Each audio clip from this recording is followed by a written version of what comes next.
Hello and welcome to Dateline Lagos on Channels Television. I'm Ayotunde Balogun. Coming up on the program, Governor Sanwo inaugurates mid-level agro-produce hub in Agege. Lagos State Public Works Corporation gives an update on road rehabilitation, and Deputy Governor Kadri Hamzat's journey in the public space. Let's kick off the show with the investment in the agricultural sector. This time, the Lagos State Governor, Babajide Sanwo, has commissioned the mid-level agro-produce hub in Agege, describing the facility as a major component of his administration's efforts towards building a more efficient, affordable, and resilient food system for the state. Speaking during the event, Governor Sanwo said the food hub was built to ensure a direct farm-to-table supply chain to cut out middlemen, curb food spoilage, and lower consumer costs. Please take a look. And the benefit of our citizens. Thank you very much.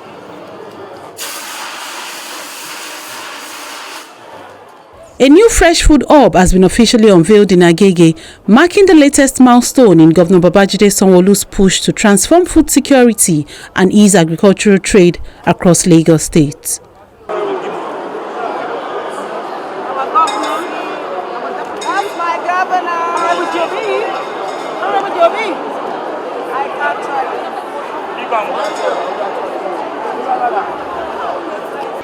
The buzzing facility in the heart of Agege takes center stage, drawing top government officials, royal fathers, and key agricultural stakeholders to celebrate its grand inauguration. Food security is not an abstract concept. It is about whether families can access wholesome and affordable food, whether farmers can provide profitable markets, whether traders can operate in safe and organized environments, and whether young people can find meaningful opportunities within agricultural value chain. For Lagos, with its enormous population and dynamic economy, building a resilient food system is not optional, it is imperative. That is why we commend the Lagos State government for this strategic investment in modern agro-food infrastructure. The fresh food model strengthens the connection between farmers, aggregators, traders, distributors, consumers, and while improving the handling, storage, and movement of agricultural produce. The experience of the existing fresh food hub at Idioro Mushin has demonstrated the tremendous economic potential of this model. Its expansion to Agege is therefore not merely an addition of infrastructure, it is the deliberate establishment of a strategic economic platform capable of strengthening food distribution, stimulating commerce, and creating opportunities across agricultural value chain. There could hardly be a strategic location for this investment. Agege is a community of enterprise. We are strategically positioned as a major commercial and transportation corridor connecting communities and markets across Lagos and beyond. For generations, our people have demonstrated resilience, entrepreneurship, ingenuity, building businesses from model beginning into sources of livelihood for families and communities.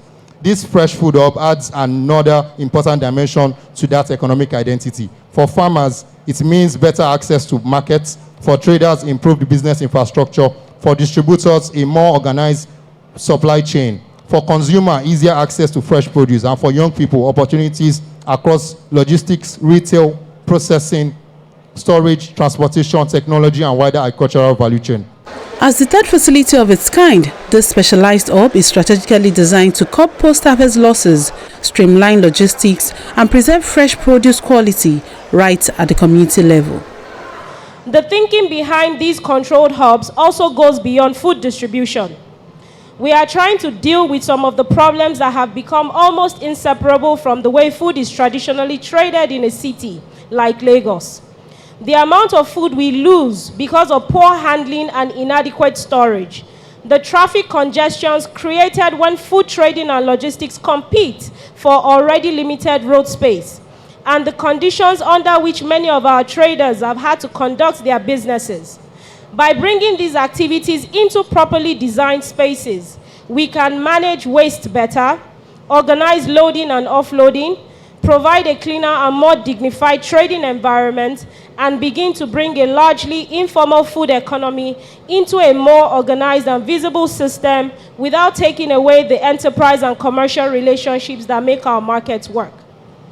Mushin gave us our first opportunity to see the middle-level hub operating in practice and subsequently demonstrated the versatility of having organized food infrastructure already in place.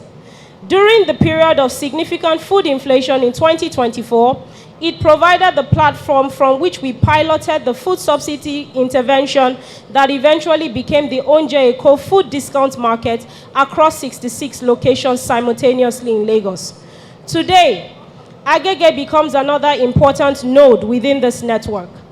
The infrastructure is only one part of what we are presenting today, because alongside, we have also developed a 351-page operating framework that sets out how the hubs will function.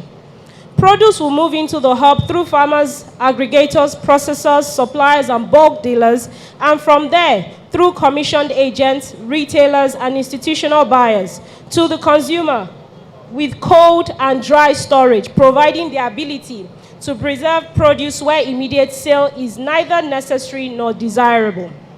Around that flow, we have established a governance framework covering operator selection, produce receiving and quality control, storage and inventory management, sanitation, waste management, and the active use of trading spaces. As produce moves through the hub, the same system will progressively give us better visibility of what is coming in, where it is coming from, the volumes moving through the facility, what is being stored, and where losses are occurring. The development of the project framework was achieved through a partnership with the Origin Tech Group, working with the government to translate the state's food systems vision into the physical infrastructure required to support aggregation, storage, logistics, wholesale, and retail distribution.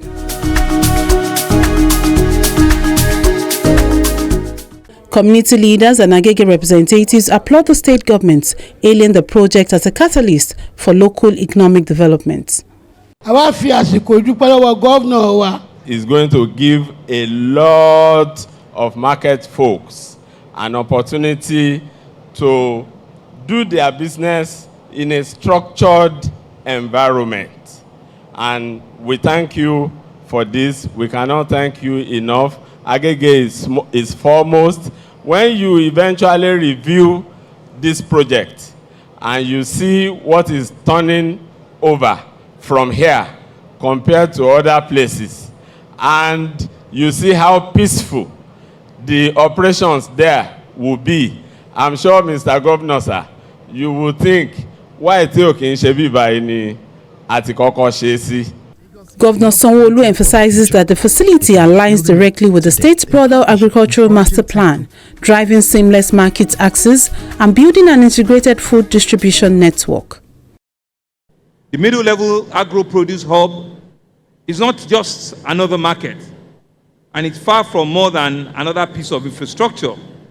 It is a working capital as one of the most ambitious undertaking of our administration.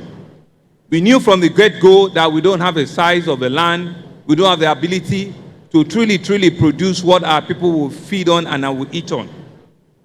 But the complete transformation of the systems by which a mega city of getting close to 25 million people will be fed, you know that it has to be an idea and a conversation that is very serious. So why does this matter so profoundly? Because food is not one sector amongst many. Food touches every household in the state, every single day. Food, they say, it shapes the cost of living and the welfare of family. The health of our children is dependent on how healthy they are, and the productivity of our workforce is also dependent on how we can give them food at affordable and achievable rates. Feeding Lagos is not a production challenge alone. It is a systems challenge. It is not enough to grow more food. We must aggregate it better. We must move it faster. We must store those food better. We must process those food better, and we must be able to finance them better. We must regulate better, and we must trade better. At the summit of this architecture stands the Lagos Central Food System and the Logistics Hub in faraway Ketu Erinyu in Ekpe, the flagship food infrastructure project of this administration. We say boldly that we were very audacious, we were very intentional about that project, And I'm happy that our project is becoming a reality, and the hub will be commissioned before the end of his administration. After Agege, I think it's important for me to mention that the construction we're having at Okwebi has gone to advanced stage. They are all different shapes, but I think it's about this size. We're also building one in Bombata in Lagos Island. Hello to the islanders. We're going to Ikorodu. We're building one in Ikorodu as well. We're going to Festa, but we didn't find enough land in Festa, so we'll go to Apapa, and we're building one in Apapa. I hear that my Badagry people are complaining that we need to come to Badagry. So give us land so that we can also get to Badagry. Food security and food safety must advance from hand to hand. In protecting the consumer at the end of the day, we're also creating what investors will price above all of this: a predictable, transparent, and investable environment for every participant in that value chain. The food hub will also cater for food value chain actors in Lagos State. We have dry store areas that will take about 800 tons of dry foods, and we have the cold store areas that will take about 300 tons of wet food. We have the dry areas, we have the cold section, which also caters to the fisheries and aquaculture section. So as much as possible, we are trying to cater to the food value chain actors, red meat to poultry to fisheries. They are all here. And so we expect that the good people of Agege will enjoy this for years to come. And this is one of the dividends that Mr. Babajide Sanwo-Olu's administration is bringing to the good people of Agege. You have bulk dealers who should bring in the food items in bulk for the retail vendors to buy from them and sell. So instead of a retailer trying to negotiate in another market, bringing in food in piecemeal to sell here, you already have bulk dealers seated here. All the retail vendor just has to do is dress up, make up, carry his or her bag or briefcase and come to work. And they take from the wholesalers and bulk dealers, they go on the trading floor, display their items, sell. There's a facilities management team that will cater to managing the facilities of the hub. So be it water, be it sanitation, food disposal, food waste, all of that will be general services taken care of by the facilities maintenance. Sprawling across 7,000 square meters, featuring a massive 4,000 square meter trading floor built to accommodate up to 400 vendors, the facility also has a parking space with electric vehicle charging points. Agege Middle-Level Modern Food Hub is set to open its doors to traders within 6 weeks, injecting fresh economic vitality into the state. The Lagos State Public Works Corporation has asked road users to stop destroying public infrastructure built with huge funds, but rather protect them and report anyone found destroying the roads.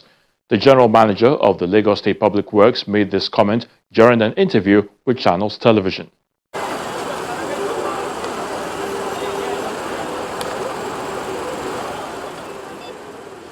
The road network connecting different parts of Lagos State is under constant pressure due to high volume of vehicles plying the road on a daily basis. Some of the roads have become so bad, affecting free flow of movements.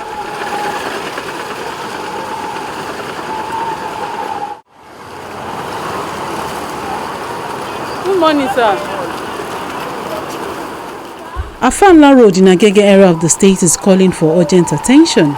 Residents, motorists as well as commercial bus drivers plying the road often appeal to government to fix the road. They should fix it up for us now, and this is Agege for you. It has to be done. Though they are trying, but they try as much as possible to fix the road for us so it can be motorable. Come and help us to do the gutter. We do have gutter in Okekoto, Afanla Road.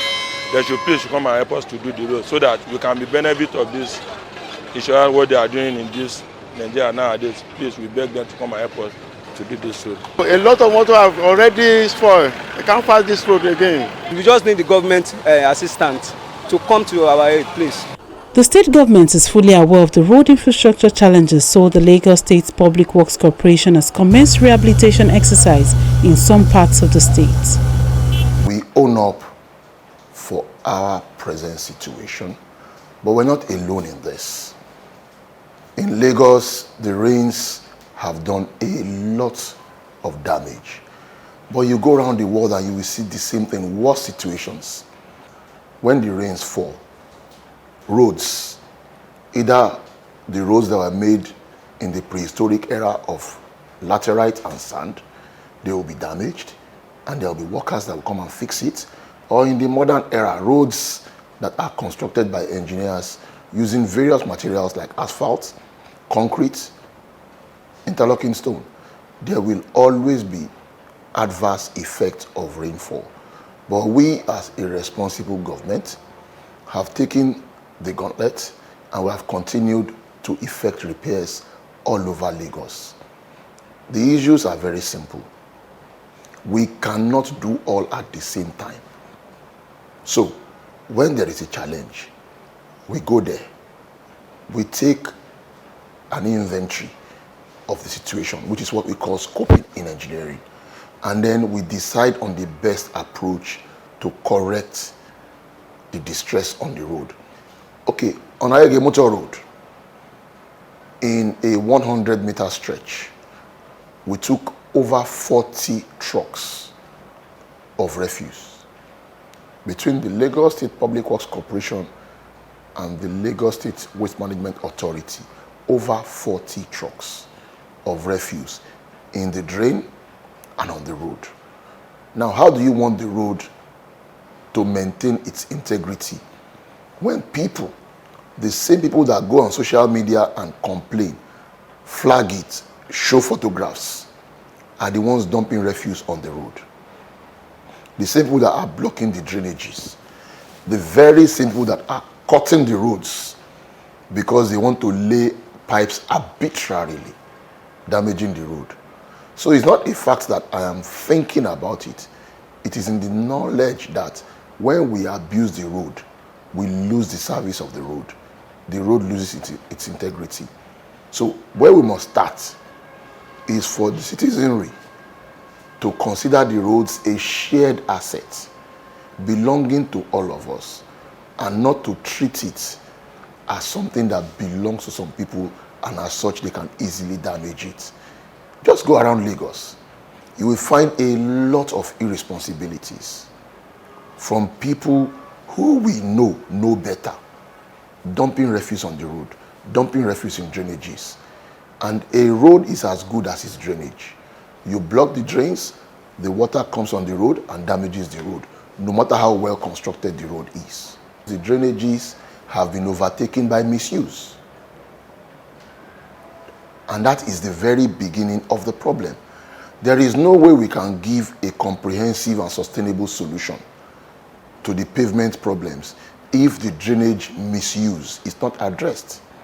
Where we are today is that most of the markets around that particular corridor, Afanla, Agege, and the works, have turned the drainage alignment into shops.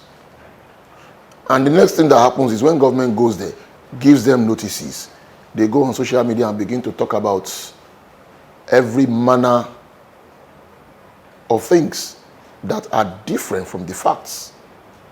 So until we reinstate the capacity of the drainages to function as drainages, every naira that we spend on maintaining that pavement is a waste. And I keep saying this, if we have not reached you, we will come very, very soon, sooner than you expect. But as I speak with you, we're working on the Zumba-Mbadiwe section of the Lagos-Lekki-Ekpe Expressway. It's a continuous job. We've been there for close to 1 month. We just recently fixed the Independence Bridge. We're working very, very hard on several roads around Oshodi right now as we speak. We're working on Ikorodu Road around Anthony Batola. That is a major reconstruction work of the pavement. If you recall, over the last 1.5 years, we have intervened constantly at that particular section using asphalt overlay. So we felt that we had enough time to be able to now reconstruct the pavement completely. So we have removed the asphalt and we have introduced interlocking stone pavements. That we're doing right now. You will find us in several parts of Agege also working. So what I'm saying is, at the Lagos State Public Works Corporation, we're constantly working. And when the public says they have not come, what I always tell them is, wait, we're almost there. The agency says the reconstruction of the 9-kilometer dual-carriage Ogununsi Road will commence before the end of the year. There is also an appeal to road users to exercise more patience with the state and federal governments. We started the reconstruction of Ogununsi Road, if you recall, from Ogba. And we had done extensively about 650 meters of that section. But fortunately, the federal government decided to intervene by re-awarding the whole road. And we must note very clearly that Ojodu, Bega, Ogba, Ogununsi Road has become a major arterial with several trucks, high-capacity vehicles plying this road, and as such, this road that was designed as a community road has become a major arterial, and the use of the road has fundamentally changed. So continuous reinstatement of the road according to its original design is an effort in failure. So what the federal government has proposed is a more sustainable approach.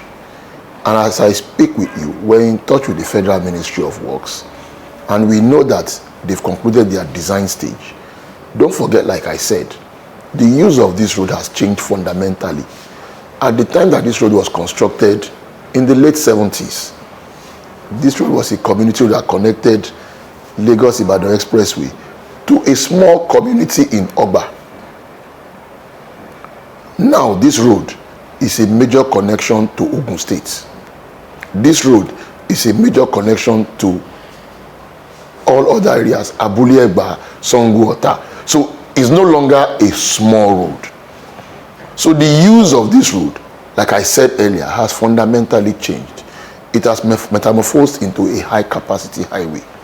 So anything that will be done for it to be sustainable must be done to carry the high-capacity load that is presently on this road, which is why you will notice that what we are doing is palliative maintenance to allow the Federal Ministry of Works to finish their studies, conclude their designs, and mobilize to site. And for a fact, as we speak, the contractor that was awarded this project is already sourcing for site yards and other logistic support for this project.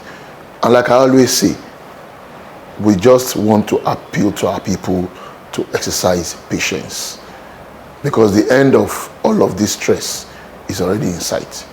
Lagos residents have also been advised to protect public infrastructure and avoid damaging roads.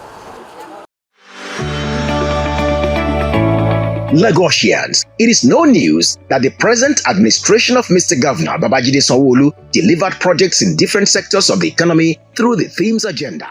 Just before we go, let's give you a profile journey of the Deputy Governor of Lagos State, Kadri Hamzat, and the All Progressives Congress 2027 governorship candidate. A leader, a distinguished engineer, the administrator.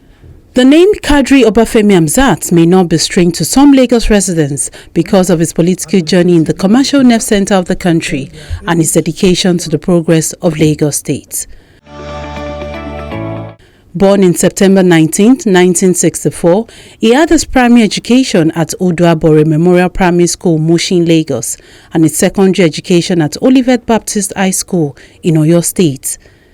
Mr. Hamzat graduated from the University of Ibadan in 1986 with a degree in agricultural engineering. He also obtained a master's in agricultural engineering in 1988. In 1992, he completed his PhD in systems progress engineering at Cranfield University, England. In August 2025, Mr. Hamzat was appointed as the Commissioner for Science and Technology during the administration of Bola Tinubu when he served as Governor of Lagos State. He was fortunate to retain his position when Mr. Babatunde Fashola assumed office as governor in 2007. During his tenure as Commissioner for Science and Technology, Mr. Hamzat enforced the application of modern technology in the state ministries, changing the face of data and record keeping in Lagos State public workforce. He later served as the Deputy Governor of Lagos State since 2019 till date. Let Lagosians be aware that indeed this is a man that has been built for this job, that has worked And we believe that he deserves, to be given a chance to go and run the state and lead the state at this point in time. Mr. Kadri Hamzat is described as a visionary leader with over 25 years of continuous public service, which has now culminated in his election as the 2027 governorship flag bearer of the All Progressives Congress in Lagos State, with Daminola Sonayo James as his running mate. I therefore wish to seek your blessing as I will run for the office of the governor of Lagos State as the candidate of this great party.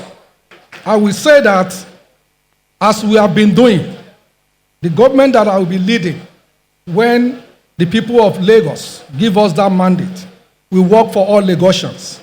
The fisherman in Badagry and Epe, the unknown trader in Onyibo, Mile 12 and Balogun, our beloved youths in the tech hub in Yaba, the hardworking midwife in our maternity, the sweating driver who pounds the road every day, and the tireless mechanic who fixes our vehicle to feed his own family. The groundnut hawker and the lowly fellow who works under the biting Lagos sun will not be forgotten. The same goes to the young one trying to survive. That is why our government exists, and we will take care of them. I will also spare a thought for the businessman who wants his investment to yield high returns in a safe and secure Lagos. Our government, as we always do in our party, will work for them all.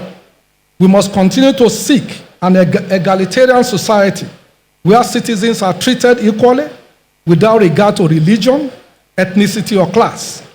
Given the high stakes of contemporary politics, our party, the All Progressive Congress, and I will go into this election with ideas that represent continuity, even as we will not be afraid to effect changes where and when necessary.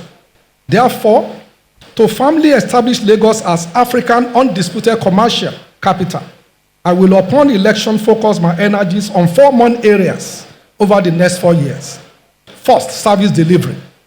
We must free up more money for services and maintenance of the biggest infrastructure investment program in West Africa, with continuing focus on rail, expansion, roads, water transportation to link our suburbs and decongest our roads.